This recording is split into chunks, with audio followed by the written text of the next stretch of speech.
William Henry Ofler lahir pada tahun 1875 di Nottingham, Inggris. Beliau adalah pendiri gereja Bethel Temple, Seattle, yang sekarang dikenal dengan nama Bethel Christian Ministries. Tanggal 16 November 1900, Rev Ofler menikah dengan Gertrude Riley, dan mereka dikaruniai 3 orang anak, yaitu Willem, Harriet, dan Edith. Pelayanan ini dimulai dari Pine Street Pentecostal Mission yang terletak di pusat kota Seattle antara Second dan Pine pada sekitar tahun 1910-an. Tahun 1919, dibangunlah sebuah gedung baru di 7th Avenue dan Oliver Street. KKR di Green Lake, Seattle, pada tahun 1919 merupakan KKR yang benar-benar dilawat Tuhan. Ratusan orang menerima kesembuhan ilahi, juga beberapa orang menerima panggilan Tuhan melalui penglihatan dan nubuat untuk melayani Dia. Di antara mereka yang dipenuhkan Roh Kudus dan dengan jelas menerima panggilan Tuhan tersebut adalah suami istri Richard Van Cleveren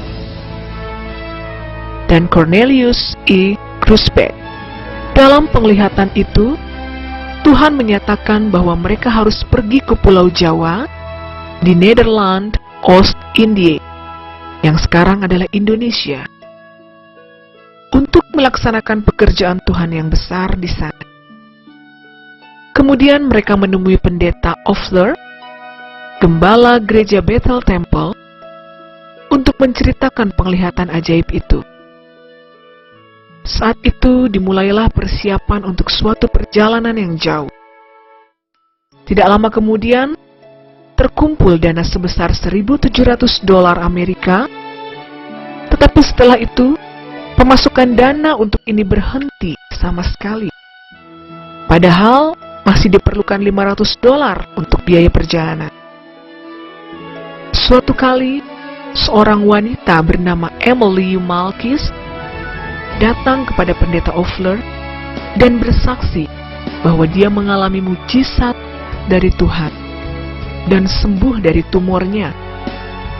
Kemudian ia memberikan uang $500 dana operasi tumornya untuk pekerjaan misi di Indonesia. Pada tanggal 4 Januari 1921, Richard Dick Van Cleveren dan Cornelius Grusbeck beserta keluarga berangkat dari Seattle menuju Indonesia dengan kapal laut Suamaru ke Yokohama, Osaka, singgah di Cina, lalu ke Pulau Jawa. Tanggal 23 Februari 1921, mereka tiba di Batavia, yang sekarang adalah Jakarta. Dari Jakarta melalui Mojokerto, Surabaya, Banyuwangi, dengan menumpang kapal Varkenboot, mereka tiba di Singaraja, Bali pada bulan Maret 1921. Pemerintah Belanda melarang hamba Tuhan ini menetap dan menginjil di Bali dengan alasan takut merusak kebudayaan asli penduduk Bali. Oleh sebab itulah, menjelang Natal tahun 1922, kedua keluarga ini berangkat ke Surabaya. Kemudian keluarga Van Cleveren melanjutkan perjalanan ke Batavia. Di Surabaya, Rev Cornelius E. Grusbeck berkenalan dengan Nyonya Wisnan yang mempunyai seorang keponakan yang bekerja di BPM Cepu, yaitu F.G. Van Hessel. Bulan Januari 1923, dimulailah kebaktian Pantekosta yang pertama di Deterding Boulevard, Cepu. 30 Maret 1923, diadakan baptisan air pertama di Pasar Sore Cepu bagi 13 orang. pada tanggal 19 Maret 1923, berdirilah Vereniging de Pinkstergemeente in Nederlands Oost-Indië yang berkedudukan di Bandung dengan ketua Pendeta D.H.W. Winning van Loon dan dilanjutkan oleh Pendeta F.G. van Hessel pada tahun 1930 sampai 1942. Sekolah Alkitab pertama Gereja Pantekosta dibuka oleh penginjil William West Patterson di Surabaya, Jawa Timur, tepatnya pada bulan Januari 1935, dan diberi nama Nederlands Indië Bible Institute, bertempat di Jalan Embong Malang nomor 63, Surabaya. Namun dengan pecahnya Perang Dunia Kedua, maka Rev. W. Patterson harus kembali ke Amerika dan Nederlands Indië Bible Institute ditutup. Tanggal 4 Juni 1937, de Pinkstergemeente in Nederlands Oost-Indië diakui sebagai Kerkgenootschap atau badan gereja dalam Beslit nomor 33 Stadblad nomor 368 dengan nama The Pinksterkerk in Nederlands Oost-Indië. Dengan pecahnya Perang Dunia Kedua, maka beralihlah kepengurusan gereja ke tangan putra-putra Indonesia, yaitu Pendeta H.N. Rungkat, periode tahun 1942 sampai 1957. Pendeta E. Lesnusa yang meninggal sebelum habis masa jabatannya dan kemudian dilanjutkan oleh Pendeta L.A. Pandelaki, periode 1977-1973. Pendeta W.H. Bolang, periode 1973-1980. Tahun 1942, nama gereja pun mulai disebut menjadi Gereja Pantekosta di Indonesia.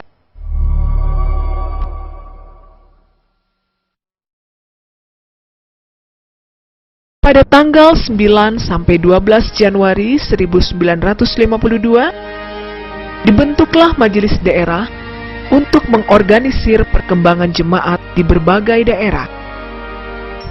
Tahun 1980, sistem kepemimpinan disesuaikan dengan ADART yang telah disempurnakan. Dalam munas tersebut, terpilih sebagai ketua umum Pendeta A.H. Mandey. Di penghujung tahun 2003, Bethel Christian Ministry, yang dahulunya bernama Bethel Temple, mengalami suatu perubahan besar dalam kehidupan bergereja mereka, yang hingga kini sudah berjalan sekitar 90 tahun, melayani di downtown Seattle. Melalui kesepakatan bulat dari tua-tua sidang dan Executive Board of Bethel Christian Ministries, mereka akan segera merger dengan The City Church of Kirkland yang digembalai oleh Pastor Wendell dan Ginny Smith. 29 Mei 2005, Pendeta A.H. Mandey dan Pendeta M.D. Wakari mengadakan pertemuan dengan Foursquare Church di Chicago. Dr. Jack Hayford, Presiden Foursquare Church, menyampaikan keputusan bahwa Foursquare menerima GPDI sebagai partner pelayanan. Perkembangan GPDI yang pesat hingga ke seluruh pelosok tanah air tidak lepas dari peran lembaga-lembaga pendidikan Alkitab. Saat ini, GPDI memiliki 26 sekolah Alkitab dan 10 institusi setingkat sekolah tinggi teologi yang ada di seluruh Indonesia. Dari lembaga-lembaga inilah, setiap tahun ribuan pekerja baru diterjunkan dalam ladang Tuhan. Untuk mengkoordinasikan kurang lebih 13.000 sidang jemaat di seluruh provinsi di Indonesia, GPDI membentuk Majelis Pusat sebagai lembaga tertinggi secara nasional dan Majelis Daerah untuk mengkoordinir sidang jemaat di daerah. Majelis Daerah GPDI sudah tersebar dari ujung barat sampai ujung timur negara Kesatuan Republik Indonesia. Bahkan, GPDI memiliki beberapa perwakilan setingkat majelis daerah di luar negeri, yaitu East Coast USA, West Coast USA, Australia, Korea Selatan, Jepang, Malaysia, Kanada, Belanda, Singapura, dan Timor Leste.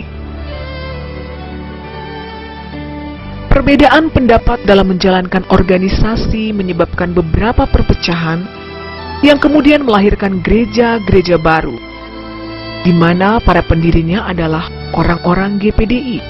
Sebagian besar dari kurang lebih 86 sinode gereja anggota persekutuan gereja-gereja Pantekosta Indonesia saat ini berasal dari pohon besar GPDI.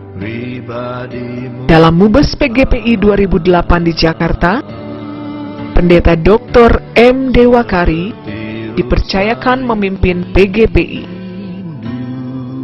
GPDI dengan semangat api Pantekosta terus mengabarkan Injil dengan berbagai cara, baik melalui media cetak,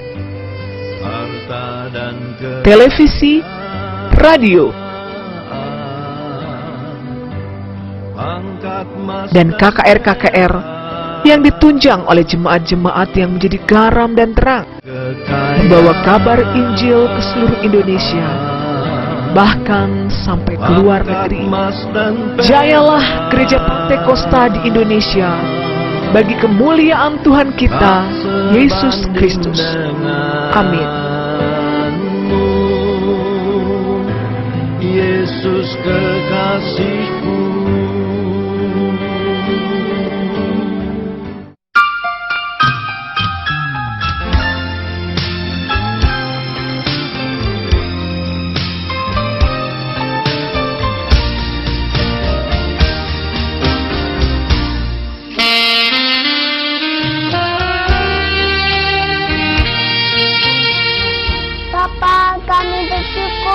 Atas penyertaan-Mu dan anugerah-Mu bagi kami, Gereja Pantekosta di Indonesia yang telah mencapai usia 90 tahun.